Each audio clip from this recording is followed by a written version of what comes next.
Sarah makes $92,000 annually. Check her bank account, $870. Credit cards maxed. Stressed constantly about money. Michael makes $68,000 annually. Check his bank account, $42,000 in savings. $130,000 invested. Sleeps peacefully. Sarah earns 35% more but has 98% less wealth. What's happening? 7 things Sarah buys that Michael refuses. Not because Michael's cheap, because Michael understands something Sarah doesn't. Every purchase is a vote. You're either voting for future freedom or present appearance. Sarah votes appearance, Michael votes freedom. And today, you're discovering the 7 silent wealth killers that keep high earners broke while modest earners build fortunes. Because what you don't buy determines wealth more than what you earn. Welcome to the Wealth Mind, where we decode the psychology behind prosperity. Here's what nobody tells you. Building wealth isn't about what you buy. It's about what you refuse to buy. The rich don't have more discipline. They have different priorities. They see purchases through a lens that broke people never develop. Every item on this list represents a choice. Keep buying them and stay broke despite high income. Stop buying them and build wealth on modest earnings. These aren't opinions. These are patterns from watching hundreds of people make opposite choices and arrive at opposite destinations. Let's start with the wealth killer that cost Sarah over $8,000 annually that Michael quit cold turkey 5 years ago. Wealth killer number 1, paying the convenience tax. Sarah's morning, Starbucks coffee, $6.75. Lunch from Sweet Green, $16.50. Afternoon coffee, because she's tired, another $5.50. Dinner because she worked late, $32 on Uber Eats. Daily total, $61.45. Times 5 workdays equals 307 weekly, 1,330 monthly, 15,960 annually. Sarah doesn't think she has a food problem. It's just coffee. It's just lunch. Everyone does it. Exactly. Everyone does it. That's why everyone's broke. Michael's morning. Coffee at home, 70 cents. Meal prep lunch from Sunday, maybe $3 in groceries. Water bottle refilled. Dinner he cooked Monday that made 4 servings. About $5 per serving. Daily total, $870. Times 5 equals $43.50 weekly. 188 monthly. 2,260 annually. Same need for food. Sarah spends $13,700 more annually than Michael. That's not a food budget difference. That's a wealth building difference. But here's what Sarah misses. She's not buying food, she's buying time. Or she thinks she is. I'm too busy to cook, she says. But Michael works the same hours. He just spends 3 hours Sunday preparing the week. Sarah spends that same 3 hours scrolling her phone. Sarah trades $15,960 annually for convenience. Michael invests that same money. After 10 years at 10% return, that's $270,000 in wealth difference. Same jobs, different priorities. Sarah bought convenience. Michael bought freedom. Convenience spending is invisible because it never feels significant. $6 doesn't feel like wealth destruction. But $6 daily for 10 years is wealth destruction. The rich understand this instinctively. They see the compound cost of convenience. Not just the dollar today, but the thousands of dollars in lost compound growth over time. Broke people see the transaction, rich people see the trajectory. Wealth killer number 2, new car worship. 3 years ago, Sarah bought a new Audi Q5, $52,000. She put $5,000 down and financed $47,000 at 5% for 72 months. Monthly payment, $742. But that's not the real cost. Insurance on a new luxury SUV, $290 monthly. Premium gas because it requires 91 octane, extra 80 monthly compared to regular. Maintenance at the dealership, average $120 monthly. Total monthly cost, $1,232. Annually, $14,784. After 3 years, Sarah has paid $44,352. Her Audi is now worth $29,000. She's underwater by $18,352. But Sarah feels successful driving it. People notice the rings on the grill. Colleagues comment on it. Her parents are proud. Sarah traded $44,000 for validation that lasts exactly as long as the person glancing at her car remembers it, which is never. Meanwhile, Michael drives a 7-year-old Honda Accord he bought cash for $14,000 3 years ago. No monthly payment. Cheap insurance, $110 monthly. Regular gas, maintenance at independent shop, $60 monthly average. Total monthly cost, $170. Annually, $2,040. After 3 years, Michael has spent $6,120 total. His Accord is worth $12,000. He could sell it tomorrow and recoup most of his investment. But here's the real difference. Sarah's paying $1,232 monthly for her car. Michael's paying $170 monthly and investing the $1,062 difference. After 3 years, Michael has $38,000 invested from that difference alone, plus the $12,000 his car is still worth. Total, $50,000 in net transportation wealth. Sarah has negative $18,000 in net transportation wealth. Same need, different vehicle. $68,000 wealth gap from one decision. New cars are status signals disguised as transportation. You're not buying mobility, you're buying ego validation. The rich understand that cars are depreciating tools. They lose value every single day you own them. Buying them new is paying maximum price for something guaranteed to be worth less tomorrow. Michael's Accord gets him to work exactly as reliably as Sarah's Audi. But Michael's building wealth while Sarah's buying admiration from strangers who don't care. Nobody's impressed by your car except people who can't afford better themselves. The actually wealthy notice you're making terrible financial decisions. Wealth killer number 3, paying for logos. Sarah's Closet, designer, everything. Theory blazers at $450 each, she owns 4. $1,800, rag and bone jeans at $280, she owns 7 pairs. $1,960. Vince tops averaging $140, she owns 12. $1,680. Shoes. Stuart Weitzman, Louboutin, Jimmy Choo. Average $350 per pair, she owns 9 pairs. $3,150. Handbags. Coach, Michael Kors, 1 Gucci she saved for. Total, $6,200. Sarah's work wardrobe cost $14,790, and she's not done. She replaces items seasonally because fashion changes. Michael's Closet. Uniqlo, J. Crew, basics on sale, 1 suit from Suit Supply. Total wardrobe, $2,300. And he's worn some pieces for 5 years. Same professional appearance at work. Michael looks perfectly appropriate.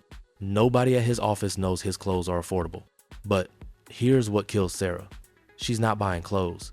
She's buying identity. Each purchase is a tiny vote for, I'm successful, I'm valuable, I matter. The logo validates her. The brand tells her story, except the story is fiction and the cost is financial bondage. Last month, Sarah got a promotion. First thing she did, bought a new handbag to celebrate, $800. The promotion came with a $6,000 raise. She spent month 1's raise on a bag. Michael got the same promotion. First thing he did, increased his 401k contribution by the full $6,000 annually. His celebration was invisible. His wealth grew. After 10 years, Sarah has spent $147,900 on clothes that are now worth maybe $5,000 in resale. Michael spent $23,000 and invested the difference. $124,900 invested at 10% is now $204,000. Same fashion need. Sarah bought validation. Michael bought freedom. Logo spending is expensive therapy. You're treating self-worth issues with status symbols. It never works because the next purchase is always required to maintain the feeling. The rich don't wear logos. They don't need external validation. Their confidence comes from bank accounts, not brands. When you see someone covered in visible luxury branding, you're not seeing wealth. You're seeing insecurity expensive enough to prevent actual wealth. Wealth killer number 4, death by subscriptions. Sarah's monthly subscriptions: Netflix, Hulu, Disney Plus, HBO Max, Amazon Prime. Total streaming, $83 monthly. Peloton membership, $44. She used it twice this year. Spotify Premium, $11. Audible, $15. Hasn't listened in 4 months. Gym membership, $89. Goes once a week. ClassPass, $99. For the yoga classes she sometimes attends. Blue Apron, $68 weekly. Often throws out unused ingredients. That's $272 monthly. Birchbox Beauty subscription, $21. Monthly iPhone upgrade program, $49. iCloud storage, $10. Adobe Creative Cloud, $53. Uses Photoshop maybe twice yearly. Meditation app, $13. Wine Club, $68. Total monthly subscriptions, $859. Annually, $10,308. Sarah couldn't name half of these if you asked her. She forgot most exist. They charge automatically. She never notices until I made her review her bank statements.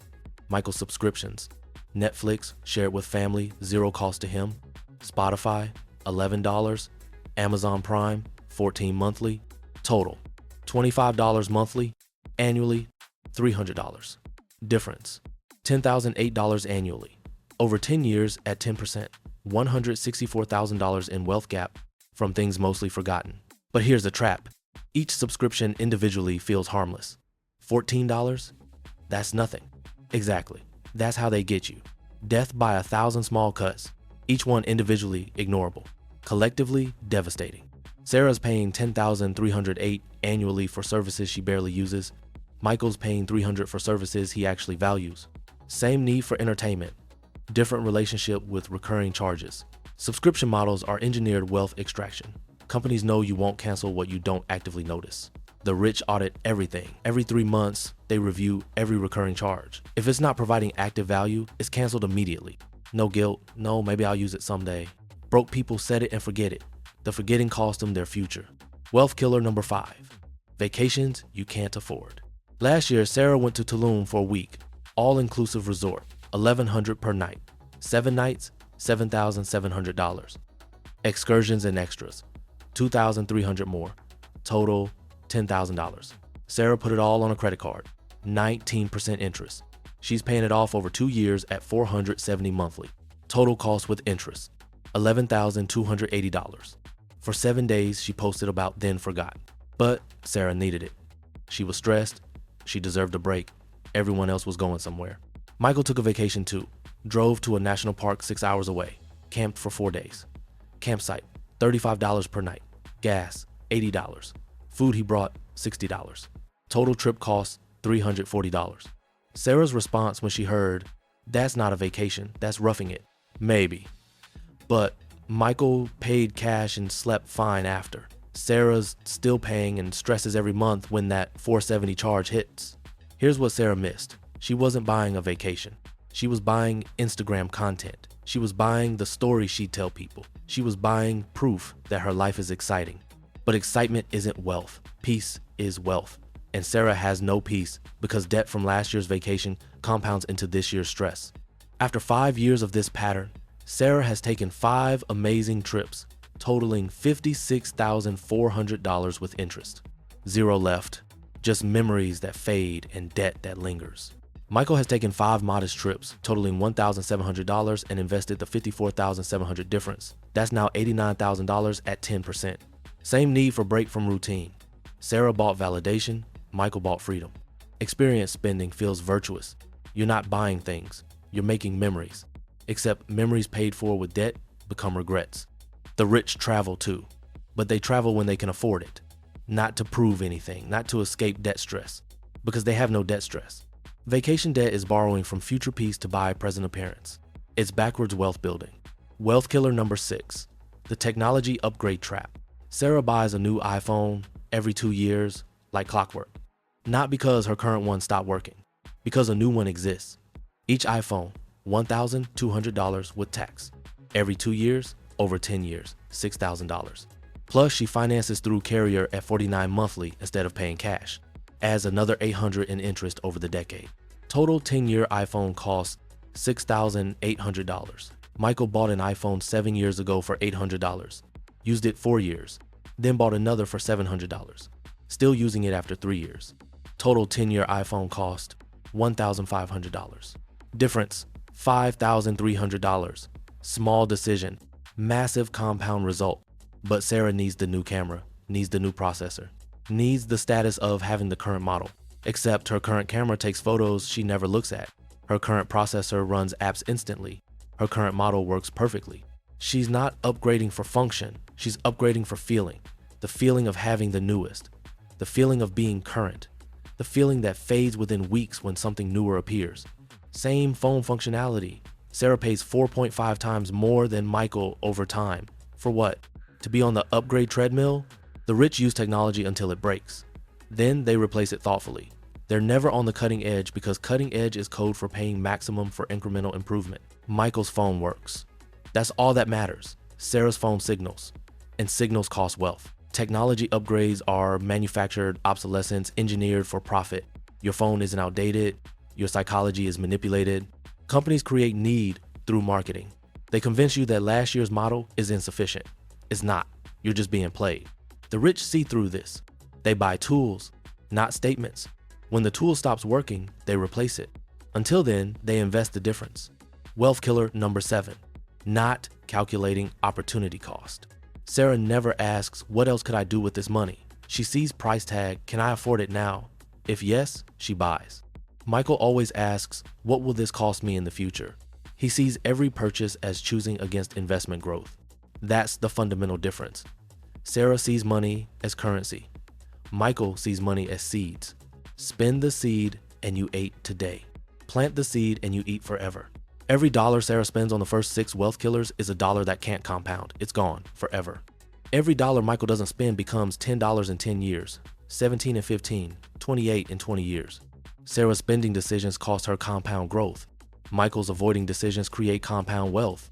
After 15 years of these opposite patterns, Sarah has $92,000 in annual income and $870 in the bank. Michael has $68,000 in annual income and $172,000 saved and invested. Same country, same opportunities, opposite priorities created, opposite outcomes.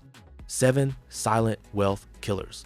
Convenience tax, depreciation machines, logo tax, subscription trap, experience debt, upgrade cycle, and future blindness. These aren't moral judgments, they're math.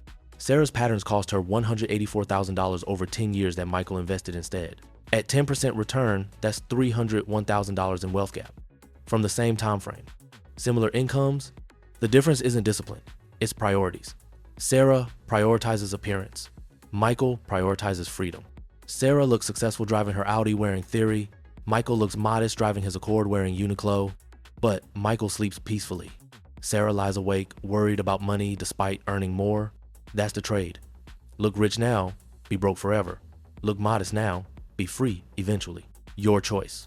But choose knowing that every purchase is a vote for one of those 2 futures. Which future are you voting for?